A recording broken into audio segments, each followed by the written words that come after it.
I am so clearly not ready for this video as I try to make lunch, but breaking news, Prince Andrew has agreed to give up the Duke of York title. He is relinquishing that title. As I said in my prior video on this, when the news came out this morning that the king was considering taking away the Duke of York title, it would take either an act of parliament or the Duke relinquishing the title himself for it to be taken away. And now recall, even though he is no longer the Duke of York, he is forever Prince Andrew. Kate Manzi of The Times, who is the Royal Rota reporter for The Times Monday through Saturday, she broke the news on this. In a statement released by Buckingham Palace, Andrew said, quote, "In discussion with the king and my immediate and wider family, we have concluded the continued accusations about me distract from the work of His Majesty and the royal family. I have decided, as I always have, to put my duty to my family and country first.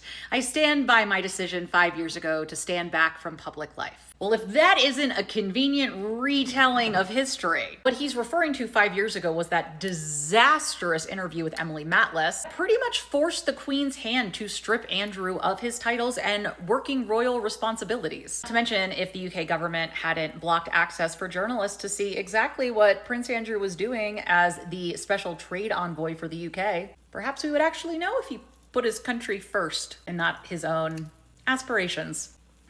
The statement, as reported on from The Times, goes on to say, "With His Majesty's agreement, we feel I must now go a step further.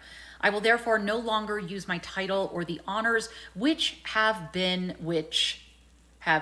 there's a typo there, conferred upon me. As I have said previously, I vigorously deny the accusations against me." Be more specific. Which allegations? So what does this look like? Because presumably he'll still live at the Royal Lodge because he has that lease that was discovered when it was convenient.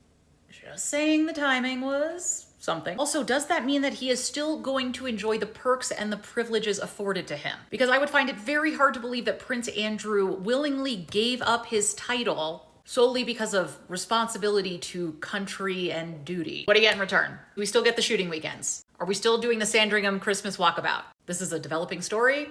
Stay tuned for more.